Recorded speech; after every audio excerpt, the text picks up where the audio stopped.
Vamos a buscar en nuestras Biblias Isaías capítulo 7. Antes de comenzar el mensaje, quiero volver a recordar, quiero volver a decirles lo que les comenté hace un momento. La operación Niño de la Navidad, levantamos por primera vez 195 cajas. ¡Qué bendición! 190. No recuerdo cuántas fueron el año pasado. ¿Cómo cuántas fueron? Como 120, más o menos. Sí. Sería bueno llevar un récord, ¿verdad? Para saber, el próximo año debemos de llevar pues más, ¿no? ¿Verdad? Por lo menos 200, ¿verdad? 155, 46, 146. Un buen número. Pues así es. Y todas las cajitas se fueron para los niños de Filipinas. Todas las cajas fueron para los niños de Filipinas. Así es que ya nos estarán enviando de regreso las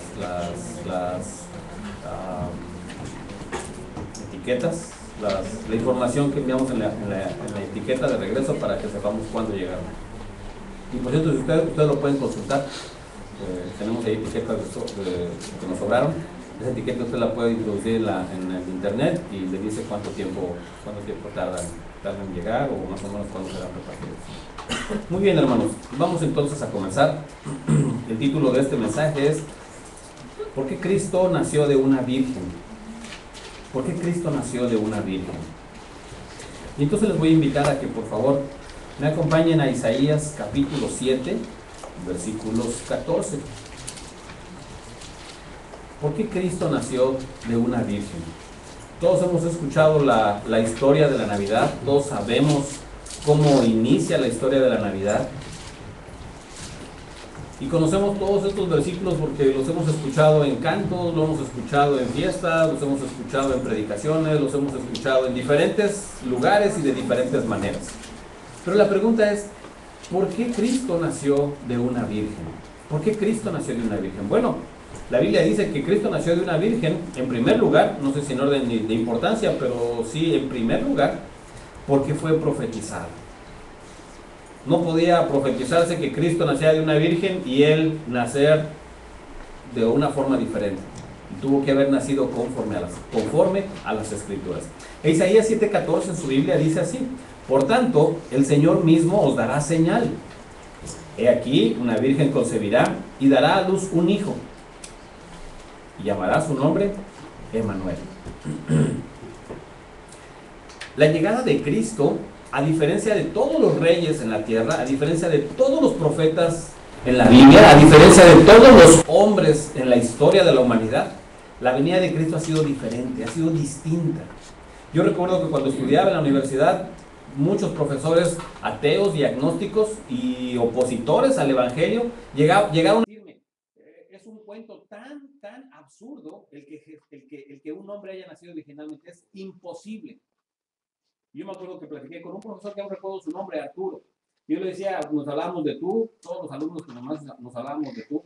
Yo le decía, oye Arturo, pero tú no puedes afirmar algo que tú no sabes cómo funciona. Y él me dijo, precisamente por eso. Yo le decía, el hecho de que tú no lo comprendas no significa que tú no lo puedes creer. Y me dijo, es que mi mente me empuja precisamente a creer de forma racional. Yo dije, creer de forma racional no significa creer de forma completa o total. Yo le dije, yo apuesto a que tú no sabes cómo funciona una televisión.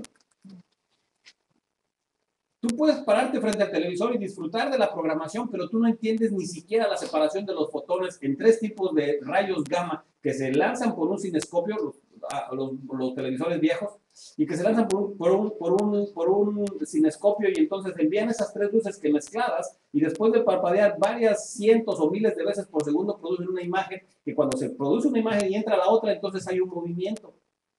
Tú no puedes comprender eso, y sin embargo disfrutas de esa tecnología.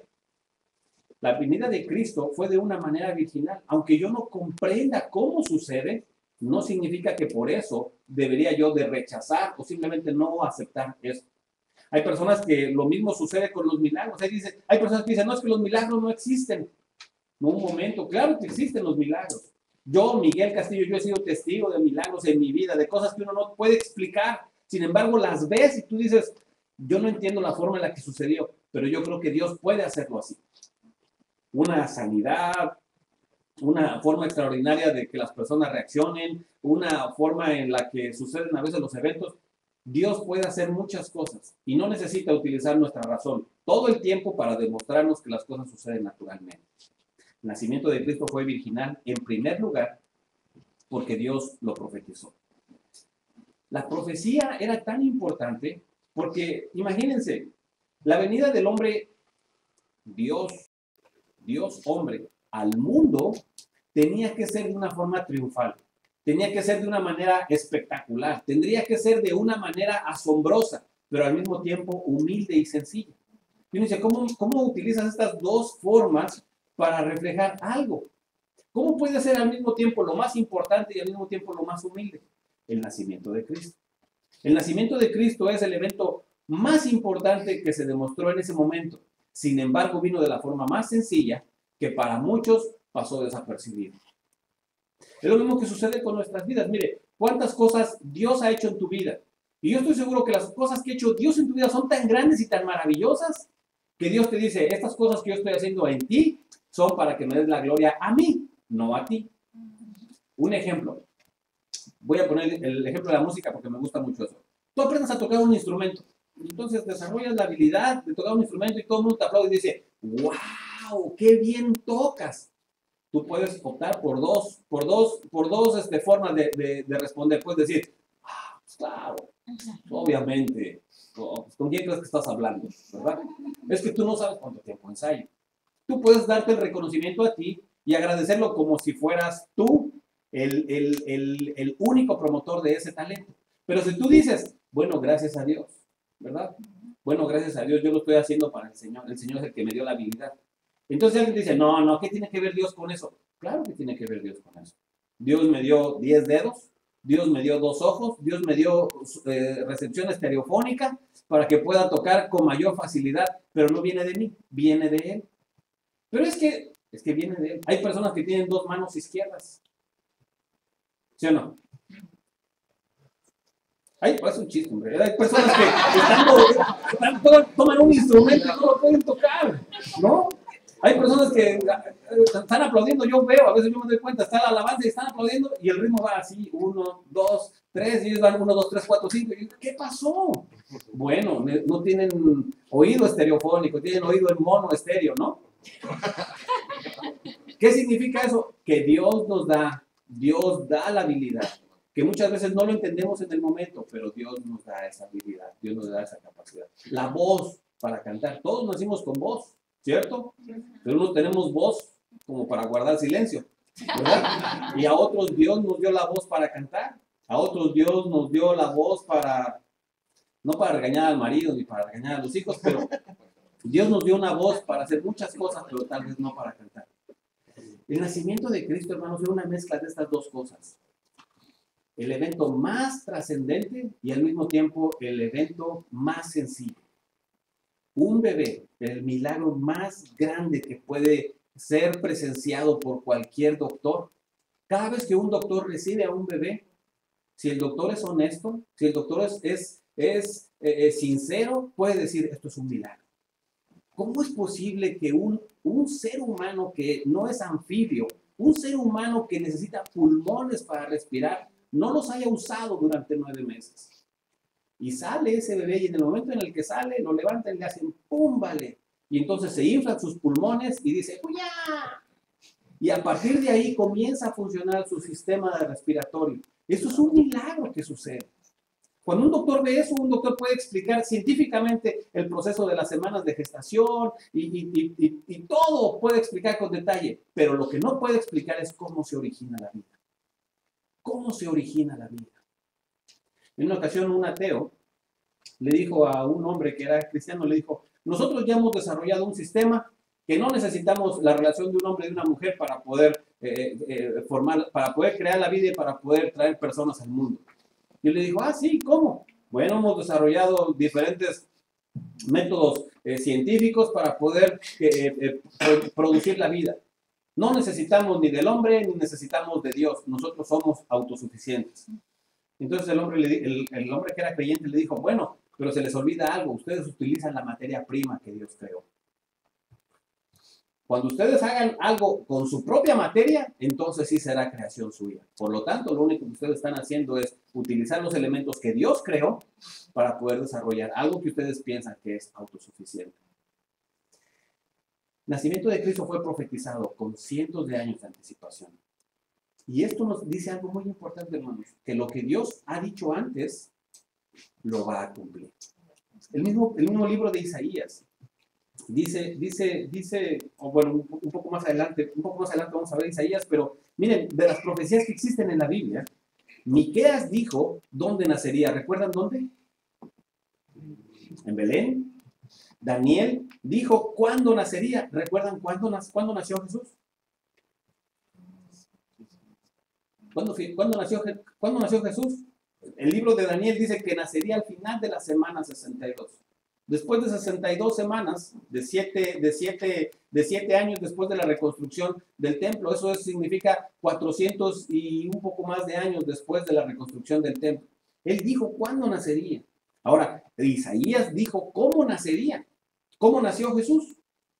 Virginalmente. Jeremías dijo que muchos niños serían masacrados. ¿Se acuerdan quién mandó masacrar a los niños? Herodes. Oseas dijo que sus padres huirían. ¿A dónde? Bueno, ahí lo dice, ¿no? A Egipto. Cada cosa que los profetas dijeron que sucedería, sucedió. Cada cosa que se escribió en el Antiguo Testamento respecto a Jesús, así sucedió. ¿Y saben por qué sucedió? Sucedió por dos cosas. Número uno, porque la palabra de Dios es segura. Y número dos, porque Dios tiene el control de todo. Si Dios dijo algo, créalo que va a suceder.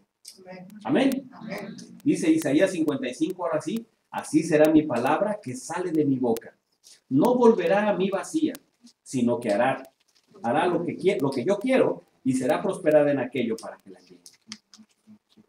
¿Ha escuchado usted esa expresión que dice, las palabras se las lleva el viento? Papelito habla. ¿Ha escuchado? Ese dicho que dice, bueno, tú puedes decir lo que quieras. Bueno, en el caso, Dios no necesita firmar nada. Ni Dios necesita reiterar nada por escrito. Cuando Dios dijo algo, sucedió.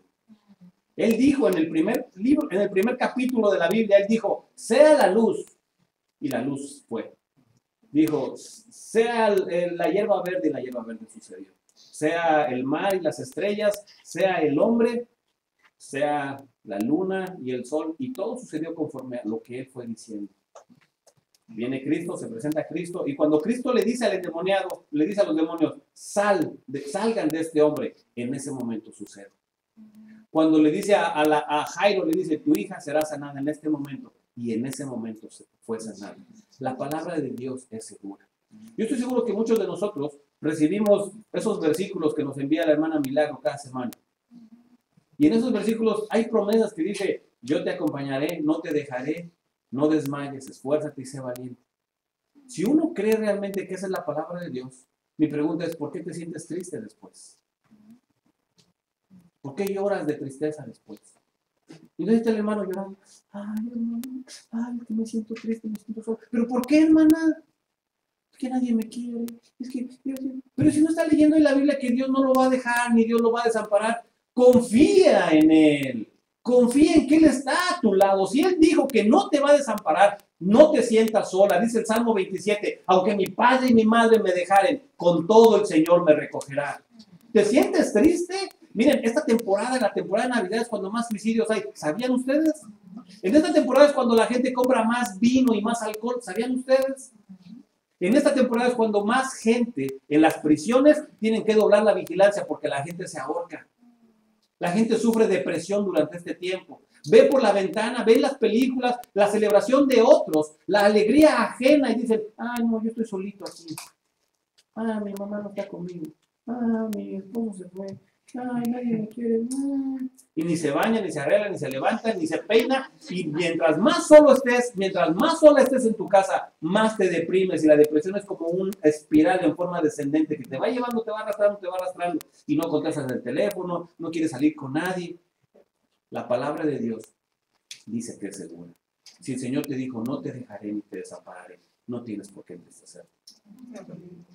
Y si algún día te sientes triste, yo no digo que no somos sujetos a. Llámale a tus hermanos en Cristo. Llámale a los diáconos. ¿Saben cuál es el principal servicio de los diáconos? Servirnos a nosotros. ¿Saben cuál es el principal servicio del pastor? Servirnos a nosotros. Llámele al pastor, hermano, me siento triste. ¿Tiene 5 minutos para hablar conmigo? Claro que sí, hermano, no hay nada más importante que recibir una llamada. Y aunque esté uno haciendo lo que sea, y aún cuando vaya manejando, espérenme, déjeme estacionar, hermana, voy a salir aquí y a ver, cuénteme, ¿qué puedo hacer por usted? ¿Quiere que oremos por teléfono? Pero si usted se siente triste, se siente deprimido, se siente solo, es porque usted no confía en las promesas del Señor. Es verdad, somos atacados, es verdad, somos desconsolados muchas veces, es verdad, somos golpeados por situaciones difíciles, pero usted no está solo, usted no está sola, tiene la ayuda y la confianza que Dios le da para que usted se sienta seguro en sus brazos. Amén. Amén. Así será su palabra dice algo, Él lo cumplirá. Y si Él lo cumplirá, mire, no importa cómo estén las circunstancias, Dios lo va a llevar a cabo.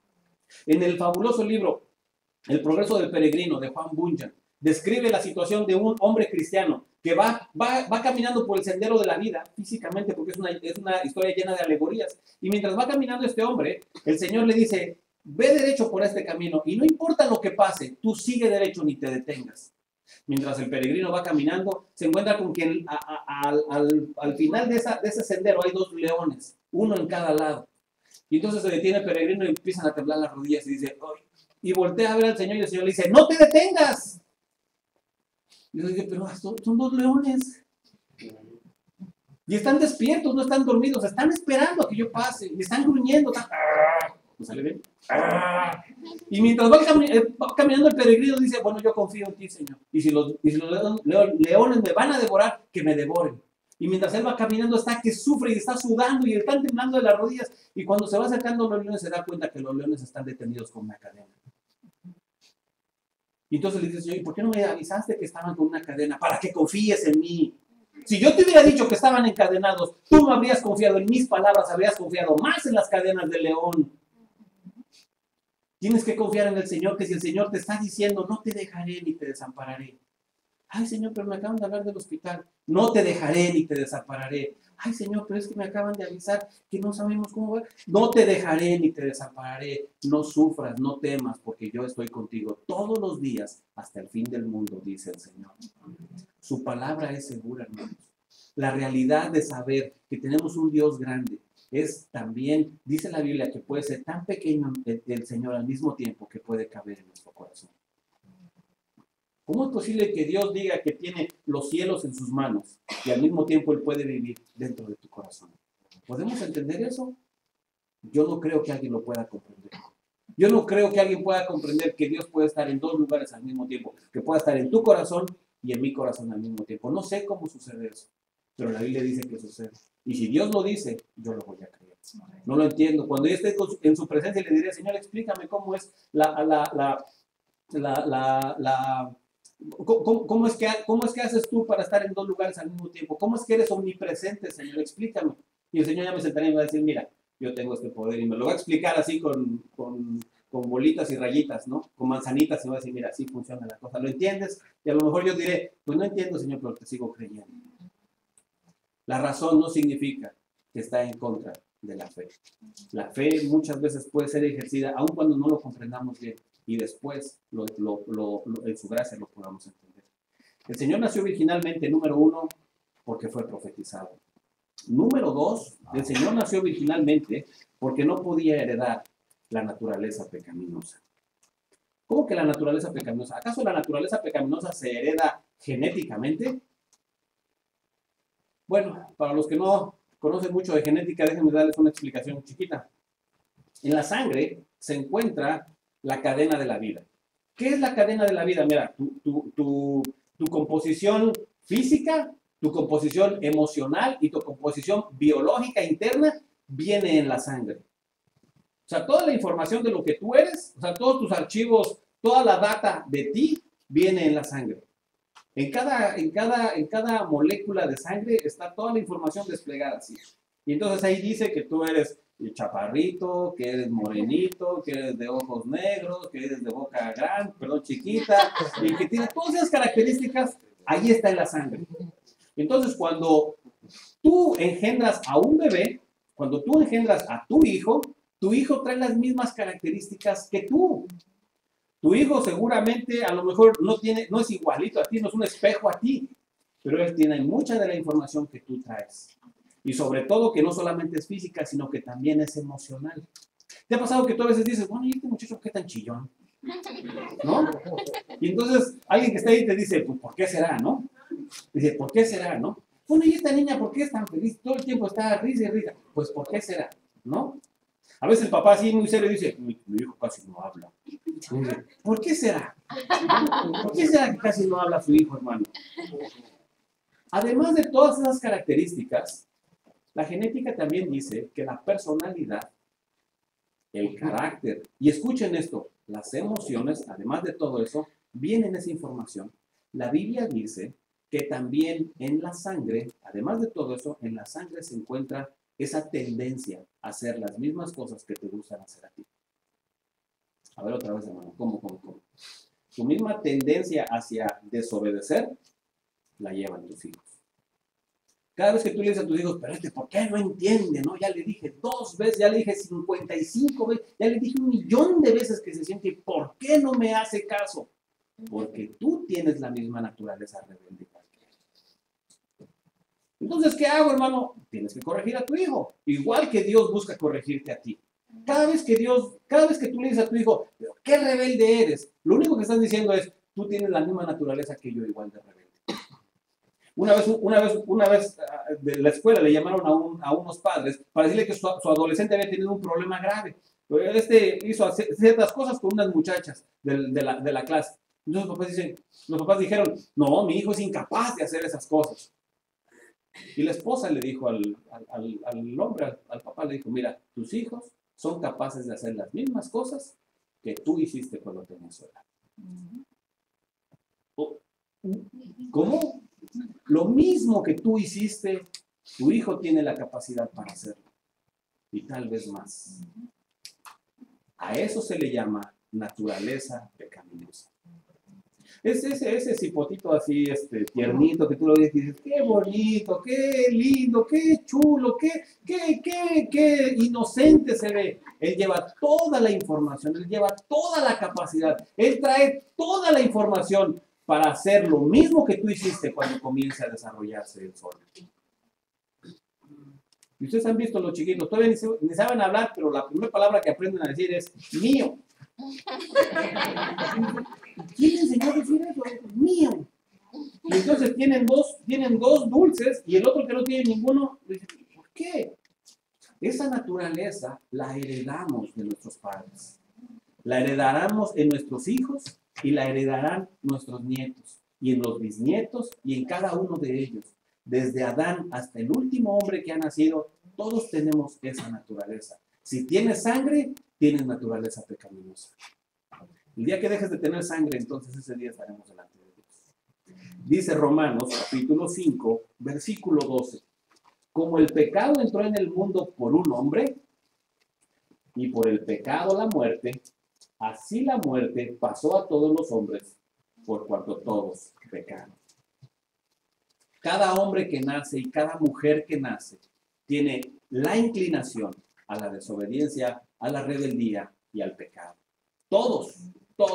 Tú puedes decir, hermano, pero usted se equivoca, usted no conoce a mi niño. Yo no lo conozco. Seguramente usted nos estará viendo por internet o nos estará escuchando en el radio. Y podrá decir, bueno, usted no sabe de lo que habla porque mi niño es tan bonito, es tan tierno. Bueno, hay algunos niños más descompuestos que otros, ¿no? Hay unos niños que son menos desobedientes que otros, pero no significa que no lo sean. Es verdad. Mire, Romanos 3 dice que por cuando todos pecaron, todos están destituidos de la gloria de Dios. ¿Se acuerdan? Y Romanos 6 dice que todos hemos pecado. Ahora bien, si en el momento en el que pecamos estamos muertos, uno diría, ¿pero cómo? ¿Muertos? Bueno, no muertos, nada más muertos. ¿Y eso qué significa? Un hombre una vez le dijo a Jesús, yo te quiero seguir, pero quiero ir a enterrar a mi papá. ¿Se acuerdan? Y Jesús le dijo, deja que los muertos entierren a los muertos. El hombre pudo haberle dicho, ¿cuáles muertos? Los muertos que nomás están muertos, que entierren a los que están muertos. ¿Ahora lo entendieron mejor? Otra vez. Los que están muertos necesitan que los muertos los entierren, ¿verdad? Entonces todos están muertos, todos estamos muertos espiritualmente. Ahora bien, hay unos que tienen poco tiempo muertos y otros que ya tienen muchísimo tiempo muertos. Los que tienen más tiempo muertos están más descompuestos que los que recién están muertos. ¿Sí me entienden por dónde voy? Más o menos. ¿Se acuerdan cuando Jesús le dan la información de que su gran amigo Lázaro había muerto? ¿Se acuerdan? Y Jesús había resucitado a muchos. ¿Se acuerdan a la hija de Jairo? La resucitó. ¿Se acuerdan a esa muchachita que le dijo, Talita Cumi, ¿verdad? Acababa de morir tal vez en la mañana y el Señor la resucita. Pero cuando le dijeron de Lázaro, le dijeron, dice, ya tiene 4 días, Señor. Ya está, se descompuso, ya hiede, dice. Entonces dice el Señor, bueno, es verdad, o sea, la muerte produce la descomposición. Todos nacemos con una naturaleza muerta, por lo tanto hay quienes están más descompuestos que otros. Por eso es que es tan difícil que a un anciano, es tan difícil que a un adulto pueda reconocer su condición y arrepentirse. Tiene muchísimos años arrastrando malas costumbres, tiene muchísimos años arrastrando tradiciones, tiene muchísimos años con una mentalidad y con una filosofía acerca de la vida, que cuando se le presenta el plan de salvación está tan descompuesto que difícilmente puede recibir al Señor. No es imposible, el Señor alcanza, claro que el Señor alcanza y el Señor transforma. Es por eso la importancia de la escuela dominical. Qué importante es que desde pequeño puedan escuchar el Evangelio. Le dice Pablo a Timoteo, le dice, yo le doy gracias a Dios por ti, porque a ti te enseñaron el Evangelio tu mamá y tu abuelita. Y tú desde pequeño has escuchado la sana doctrina. Qué maravilloso saber que tus hijos, hermana, tus hijos, hermano, están escuchando el Evangelio. Ahorita, mientras tú estás escuchando esta predicación, ellos están recibiendo una clase. Y ellos crecerán con la información de que Dios es bueno, de que en Cristo hay salvación, de que ellos deben obedecer. Y cuando crezcan, dice la Escritura, que aun cuando sean viejos, ellos no se apartarán de esa información. Ellos no se apartarán de ese mensaje. Llegas tú y le presentas a un viejito, a una viejecita, le presentas el plan de salvación y te va a decir, ¿cómo dice? No, yo estoy bien, joven, gracias. Ahí siga usted con su religión. Porque los años, los que ha pasado muerta esa viejecita, es más difícil que puedan vertir su corazón. A un joven que está lleno de expectativas, a un niño que está con una mente más abierta, más despejada, es mucho más fácil, hablando humanamente, llevarles el Evangelio. Desde luego, Dios salva y Dios alcanza aún a los viejecitos y aún a las viejecitas. Cristo nació originalmente porque Él no podía heredar la naturaleza pecaminosa. Si Cristo hubiera heredado la naturaleza pecaminosa, Cristo no habría sido la ofrenda lista para el sacrificio. ¿Se acuerdan que la ofrenda para el sacrificio tenía que llenar ciertas características? La ofrenda lista para el sacrificio, Dios les enseñó a través de varios miles de años a los judíos que tenía que ser algo puro, que tenía que ser un cordero blanco, un cordero sin manchas. Y uno dice, pero espérame, ¿manchas a qué te refieres? ¿Manchas de lodo? No, no eran manchas de lodo, eran manchas en su piel, del color. ¿Ustedes han visto esos corderitos que son con las patitas negritas así, con la trompita así de otro color, con la colita, el rabito de otro, dicen, tan bonitos, ¿no? Qué bonitos están esos corderitos. Esos corderitos no servían para el sacrificio. Ay, Señor, ¿por qué? Pues, ¿qué diferencia tiene este y este? Esas son las órdenes de Dios. Dios dijo, el que me presentes para el sacrificio que no tenga ni siquiera una rayita negra. ¿Pero por qué? Porque no debe de ir manchado el animal. Bueno, no entendemos, Señor. Vamos a obedecerte y vamos a sacrificar el animalito que no tenga ninguna línea, ningún circulito negro. Para que entendieran que cuando Cristo vino al mundo, un hombre podía solamente suplir ese sacrificio por no tener ninguna mancha de pecado en él. ¿Por qué no murió un apóstol o por qué no murió un profeta por nosotros? Porque aun cuando hubieran sido apóstoles y profetas, aun cuando hubieran sido sacerdotes y aun cuando hubieran sido grandes hombres de Dios, todos nacimos en pecado, dice el Salmo 139. En pecado hemos sido concebidos. Oye, Señor, pero yo qué culpa tengo del pecado en el cual fui concebido. Efectivamente, tú no tienes la culpa de haber nacido así. Pero tú sí tienes la culpa de tener la oportunidad de decidir no pecar y sin embargo lo has hecho.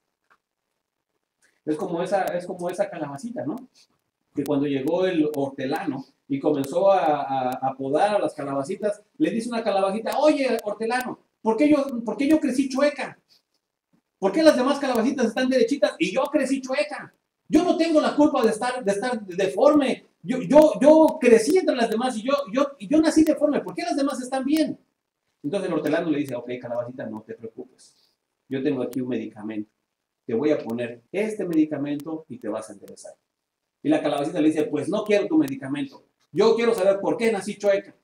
Y el hortelano le dice, bueno, si tú no quieres que yo te ponga el remedio, pues ese es tu problema. Al otro día que llega el momento de la siega, levantan a las calabazas que no sirven para vender y las avientan al fuego. Y desde el fuego la calabacita grita, pero si no fue mi culpa haber nacido así, ¿por qué me lanzas al fuego? El hortelano le responde y le dice, efectivamente, tú no tuviste la culpa de haber nacido así. Tu culpa fue que tuviste la oportunidad de cambiar y la desperdiciaste. Muchos le dirán al Señor, Señor, yo no tengo la culpa de haber nacido en esta familia, yo no tengo la culpa de haber nacido así, Señor, yo no tengo la culpa de haber tenido estos padres o de haber tenido este esposo o de haber tenido esta esposa. Efectivamente, tú no tuviste la culpa, pero tuviste la oportunidad para remediarlo. Y sin embargo la dejaste pasar. Y cuando le preguntas al Señor, Señor, ¿por qué me va así? No te va así por el destino, por tu mala suerte. Te va así porque yo te di la oportunidad de remediarlo y tú lo rechazaste. Dios juzgará a todos los hombres con justicia. Hay quien dirá, bueno, ¿y por qué Judas se irá al infierno? Judas se fue al infierno porque el Señor le dio la oportunidad de remediar lo que él estaba a punto de hacer. Y sin embargo, él tomó por la decisión equivocada. Cristo no heredó la naturaleza pecaminosa. Dice 1 de Pedro 2.22, dice, el cual, hablando del Señor Jesús, 1 de Pedro 2.22, el cual no hizo pecado, ni se halló engaño en su boca. Sabe que todos nosotros de alguna u otra forma hemos engañado. Y engañamos para beneficio nuestro, engañamos para no perjudicar a otros, engañamos de muchas formas. Hay quienes engañan poquito y hay otros que engañan mucho. Hay quienes engañan a quienes no les caen bien y se sienten Robin Hood, ¿no? Dice, bueno, si le robo al rico, a lo mejor hasta Dios me bendice y se lo doy a los pobres. ¿Sabe? El robo es robo, no importa que usted se sienta Robin Hood. Y yo lo he dicho, ¿no? Usted puede traerse las cosas de su trabajo y usted puede tener lleno en su escritorio de su casa, lleno de plumas con el nombre de su trabajo y de lapiceros y de carpetas. Si no se lo regalaron, eso se llama robo. Pero es que sobra mucho, ¿no? Pero es que si no es suyo, ¿por qué se lo lleva a su casa? Y está lleno su escritorio de hojas del trabajo y de clips y de todo lo que hay en el trabajo. Ay, pero es que ahí en el trabajo hay tanto, pero no es suyo. Si no es suyo, no tiene por qué llevárselo. Ahora, si el jefe le dice, toma, llévatelo, tú te lo regalo. Ah, bueno, ya cambia, como dijo Cantinflas, la cosa. Entonces ya lo puedo tener, puedo decir, ok, jefe, pues usted me lo está regalando, muchas gracias. Si tiene otros por ahí, se los voy a agradecer para mi pastor. Entonces, no se lleve a su trabajo, ni haga cosas que no son suyas, ni se lleve cosas que no son suyas. No engañemos, el mundo está lleno de engaños y nosotros como cristianos estamos siendo engañados a engañar.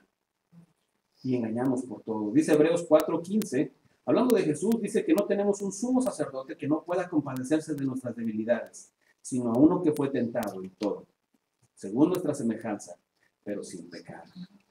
¿Sabe por qué Cristo nació virginalmente? Cristo nació virginalmente porque Él también, al nacer virginalmente, fue humano. Y al nacer humanamente también comprende nuestro dolor. ¿Usted ha pensado en algún momento, como yo llegué a pensar, que Dios era como un Dios ajeno a mí, ajeno a usted? Y que uno decía, ah, bueno, qué fácil es para Dios decir que yo le obedezca. Pero si Él supiera lo que cuesta obedecer, yo estoy seguro que Dios, a lo mejor, para Él es fácil decir eso. ¿Sabe una cosa? El Señor Jesús experimentó las mismas tentaciones. Experimentó los mismos dolores que usted. Experimentó el mismo sufrimiento que usted. Tuvo la misma hambre y las mismas necesidades que usted. Hay un libro maravilloso, se los he platicado el miércoles a los hermanos en el estudio, que se llama El Divino Romance. Y en este libro, Eugenio Dayans, Gene Edwards se llama el autor, él describe una situación maravillosa que a mí me conmovió. Él dice que cuando el primer Adán fue puesto en el jardín del Edén, y entonces Eva, su esposa, llega y le ofrece el fruto y le dice, come, Adán. Y Adán toma el fruto y el Señor está viendo y le dice, no, Adán, no lo comas. Pero Adán no lo escucha. Y Adán toma el fruto y lo come. y se descompone la generación, las generaciones, la humanidad, y llega el momento en el que el segundo Adán viene a la tierra. Y cuando el segundo Adán viene a la tierra, está caminando en el desierto, y entonces se presenta Satanás y le ofrece el pan y le dice, come. Y el segundo Adán ve el pan y recuerda al primer Adán y dice, esto fue lo que sintió el primer Adán. Yo tengo hambre y se me antoja. Esto fue lo que sintió Adán cuando Eva le presentó el fruto y era apetecible. Cristo tenía 40 días sin haber probado un bocado de pan. Y le presenta a Satanás el pan. Y Cristo ve el pan y dice, se me antoja. Ahora tengo la tentación, ahora sé lo que padeció el primer Adán. Pero yo no voy a pecar. Soy tentado, pero no voy a pecar. Y él vence la tentación. No tenemos un sumo sacerdote que no sepa lo que nosotros sufrimos. Él sabe lo que nosotros sufrimos. Él sabe tus angustias. Él sabe tu soledad. Él conoce tus depresiones. Pero a pesar de que Él las conoce, Él quiere que tú sepas que Él las atravesó también y las venció. Oye, hermano, pero yo no soy igual que Cristo. Yo no soy igual que Adán. ¿Sabes? Nadie es igual a otra persona. Pero las mismas tentaciones que sufrió Adán, las sufrió Cristo. Y Cristo las venció. Y ahora Él quiere que tú sepas que cuando Cristo está en nosotros, los mismos problemas, las mismas circunstancias, las mismas tentaciones que tú atraviesas o has atravesado o atravesarás, son las mismas que Él sufrió. Y Él quiere fortalecer. Él quiere que tú recuerdes y que tú sepas que de la misma forma en la que Él enfrentó estas cosas, tú también puedes hacerlo. Ahora tienes la fuerza que Él te da para vencer la tentación. Antes, cuando vivíamos solos, antes, cuando vivíamos como muertos, ¿sí? Nos ofrecían el fruto y lo comíamos sin ningún problema. Y nos regocijábamos y decíamos, ja, ja, ja, dame más. Ahora cuando estamos en Cristo y se nos presenta el fruto de la tentación, tenemos la capacidad para decir, no, me cuesta mucho, quítamelo de enfrente. Pero ahora puedo hacerlo porque Cristo vive en mí. Y la presencia de Cristo en cada uno de nosotros es lo que nos hace más que vencedores. No solo somos vencedores, sino somos más que vencedores. ¿Sabe usted? La palabra vencedor me encanta en el griego. La palabra vencedor es Nike. Así como se escribe la marca de tenis y de camisetas que tiene una palomita, Nike o Nike. En griego se pronuncia Niker, Niker. Y un Niker, ¿sabe? No es solo un vencedor. Un Nike, un Niker o un Niker es un conquistador. La versión griega se traduce ese pasaje. Nosotros en Cristo somos más que conquistadores. No solamente estamos ganando una batalla, estamos conquistando una situación, una ciudad, una serie de problemas. En Cristo somos más que conquistadores. Cristo vino al mundo originalmente porque el Señor prometió que así sería. Cristo vino al mundo en segundo lugar porque Él no tenía ninguna relación con el pecado, para que aprendamos y entendamos que así como Él no tuvo ninguna relación con el pecado y ahora Él vive en nosotros, Él quiere que cada día más y más nos despojemos de ese pecado. Yo no sé cuáles son los problemas en su vida. Yo no entiendo ni me imagino cuáles son las circunstancias por las cuales usted está atravesando. Usted, amigo que nos ve, cuáles son los problemas que usted tenga. Pero algo sí le digo y algo sí te digo, hermano y hermana. Cristo es suficiente. Y Cristo en ti puede hacerte más que conquistador. Puede hacerte un vencedor. Puede superar esa depresión que te golpea. Y esa tristeza y esa tentación que todos los días toca tu puerta. Él te da la capacidad para que puedas vencerla. No somos nosotros solos vencedores. En Cristo, dice el pasaje. En Cristo somos más que vencedores. ¿Cuál es tu problema? ¿Cuál es tu angustia? ¿Cuál es tu depresión? Pónsela al Señor y confía en Él. Deja que Él haga. Ya deja de luchar contra eso mismo porque te has dado cuenta que no has podido. Pero en Cristo podemos descansar y podemos decir, Señor, encárgate tú de eso. Tú me dijiste, Señor, que me esforzara solamente. Tú me prometiste, Señor, que ibas a acompañarme. Señor, llévalo acá. Ayúdame, Señor. Como decía ese corito, ese salmo que cantábamos. Levántate y salva. Levántate y salva. Vamos a orar. Cierra tus ojos. Yo te invito a que cierres tus ojos. Y ahí donde nos estás escuchando, donde nos estás viendo, si tienes la oportunidad, cierra tus ojos conmigo. Y dile al Señor, dile con sinceridad y dile con palabras sencillas, así dile solamente. Señor, necesito tu ayuda. Señor, necesito que tú me ayudes, Padre. Yo sé esta información que acabo de escuchar, yo ya la sabía, yo ya la conocía. Pero la verdad, te lo confieso, es que me cuesta mucho trabajo creerla. Me cuesta mucho trabajo llevarla a cabo. Mi problema no es de información, mi problema es de práctica. Yo sé, Señor, que está bien esto. Yo sé que es correcto. Lo que no sé es cómo llevarlo a cabo, cómo hacerlo.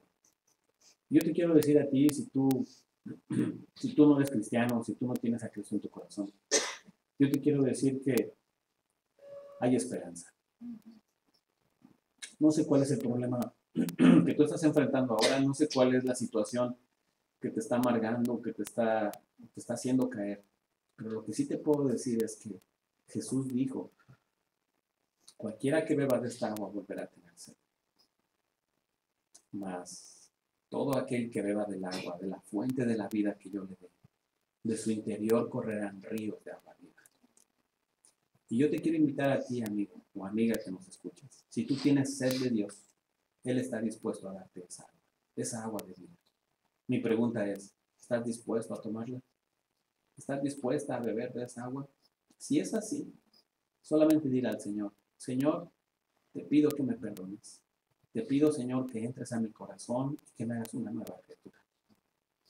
Me arrepiento de mis pecados, me arrepiento de mi maldad y quiero, Señor, que a partir de hoy mi vida sea diferente. Tómame de la mano, entra a mi corazón y ayúdame a caminar contigo. Muchas gracias, Señor. Muchas gracias, Padre. Y si tú eres cristiano, si tú ya conoces del Señor y estás atravesando una tormenta, estás atravesando una situación difícil, estás atravesando un problema por el cual no encuentras la salida, la invitación es la misma. Tú ya tienes a Cristo en tu corazón, me dirás, yo ya soy cristiano, hermano. No importa, si tú ya eres cristiano, pero estás atravesando una tormenta, tú necesitas buscar la luz. Tú necesitas tomarte de las manos del Señor y decirle, Señor, ayúdame a cruzar esta tormenta. Ayúdame, Señor, a conquistar esta situación. Ayúdame, Señor, a no olvidar que tú estás conmigo. Y que nada, no importa lo que me pueda hacer el hombre, no temeré porque tú estarás conmigo. Entrego mi vida en tus manos y te reconozco, Señor, como mi ayuda, como mi sustento, como mi guía. Cuida mi familia, Señor. Cuida mi trabajo, cuida mi casa. Cuida, Señor, la obra de mis manos. Pongo todo esto delante de ti y te doy las gracias en el nombre de mi Salvador, en el nombre de ahora mi Señor. Muchas gracias, Padre. Amén. Que Dios les bendiga, hermanos. Estamos despedidos. Quiero